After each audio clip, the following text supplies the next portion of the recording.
Hi everyone, this is Cecil from usaparktours.com, and on today's Yellowstone podcast, I'm going to look at the must-see sites on the stretch of road between Norris Geyser Basin and Mammoth Hot Springs. I'd like to suggest that you take a look at this map, which you can see at our motel site, which is ysmotel.com. That's ysmotel.com. We operate Yellowstone Motel in West Yellowstone, Montana, and just go to ysmotel.com/map. I'm sure that many of you know by now that the roads through Yellowstone make up a gigantic figure of eight, which tour companies such as ours call the lower loop of the figure of eight and the upper loop of the figure of eight.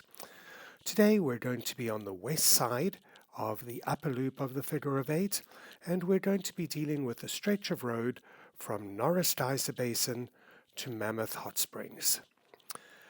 I'm also going to be using a map which you can find at Google Maps, and at the moment I have it on satellite view.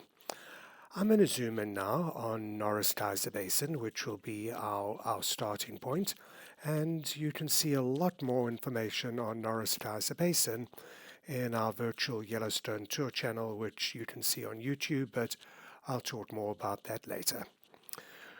We're now going to depart from Norris Geyser Basin and head in a general northerly direction. Now please remember what I said at the outset. These are what I regard as being the must-see sites. As with just about every single road in Yellowstone, you're going to find the scenery is really beautiful and there's so much to see and do and experience, but these are the must-see sites. The first of these is the Museum of the National Park Ranger. This is situated in an old building, just as you can see to the east of the road, which was originally a military outpost when the U.S. cavalry was sent to restore order in Yellowstone back in the late 19th century, but I'm not going to go into that in a lot of detail. But it is well worth a visit, especially if you're interested in the history of the National Park Service, as well as the vast contributions that the National Park Rangers have made to the various national parks. Continuing on the road towards Mammoth, this is a relatively new road. It's been repaved relatively recently. And when the Park Service redid it, what they did was they put in all sorts of new little pullouts on particularly the west side of the road, so you can get great viewpoints of Norris Geyser Basin, which you previously couldn't see before. Horseshoe Spring for one, Frying Pan Spring, roadside springs. These are just small viewing points. They're not regarded as they're not what I would regard as being the must-see sites, but if you have time, by all means pull over and take a look. Let's continue. We're going to come across Twin Lakes, South Twin Lake and North Twin Lake, and then we come to Roaring Mountain. Roaring Mountain is actually a hillside full of what's called fumaroles, and I'm not going to go into what a fumarole is today. It's also known as a steam vent. If you have a look in our YouTube channel, I do have one on Roaring Mountain. I shot this particular one in, when was it, the early spring, when, as you can see, there was a lot of snow around, and you can see the fumaroles or steam vents firing away. At the moment, they don't really roar. Once again, for reasons that I won't go into on this particular podcast, they hiss more than roar, but in the old days, they really used to roar, and hence the name Roaring Mountain. I would definitely suggest that you do stop off at Roaring Mountain. Let's continue north through the great scenery, and we're going to come to Grizzly Lake. Once again, not a must-see site. The Grizzly Lake trailhead, as the name suggests, will take you off to Grizzly Lake itself, and I've had some luck over the years in seeing grizzly bears in that area, but once again, luck is the key word here. We'll then get to Obsidian Cliff. Now, unfortunately, the Park Service has put up signs on Obsidian Cliff itself saying closed area, do not enter. And the reason for this is that people were going in and chipping off bits and pieces of obsidian and basically stealing it. As you probably know, you're not allowed to take anything out of a national park, let alone damage property inside a national park.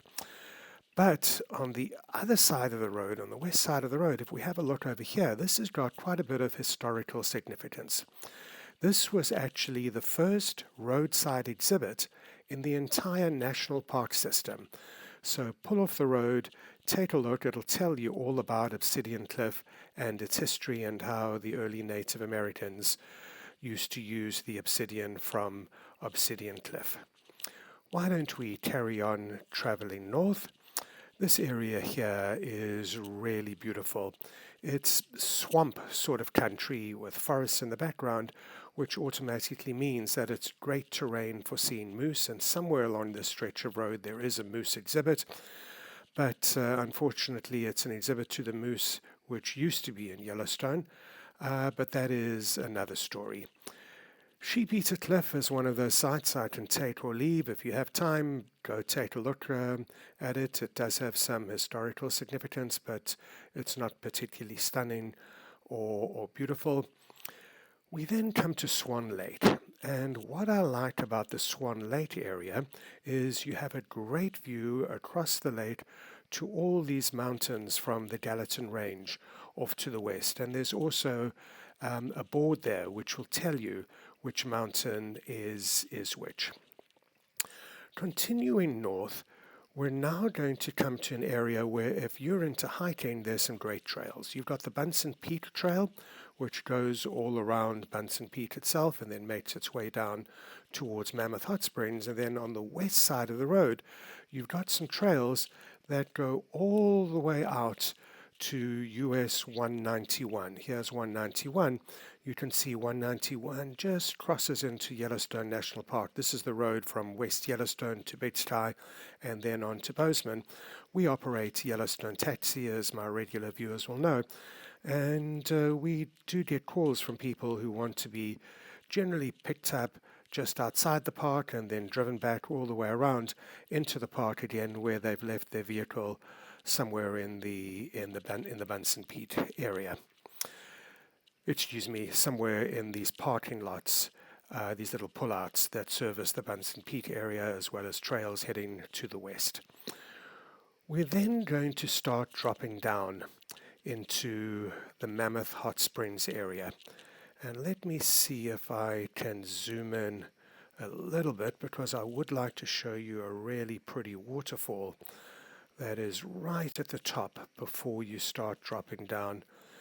It's not being shown on satellite view. Let me switch to map view. It doesn't seem to be there either. But just as you start dropping down, you've got Glen Creek. I'd actually gone down too much. It was my fault.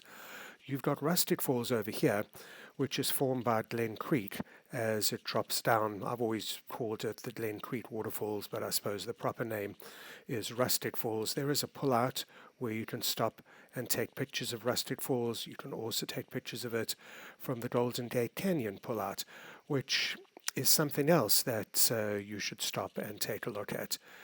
This, much like the National Park Ranger Museum, is a man-made spectacle.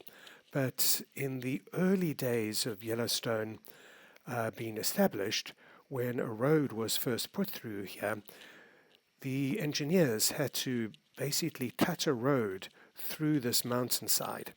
And the way that they supported it from an engineering perspective was regarded as being very novel and very ingenious. And there is one of those Park Service notice boards, which you'll see over here, and you can read all about it and take pictures of it as well. Let's continue now going downhill on our way towards Mammoth.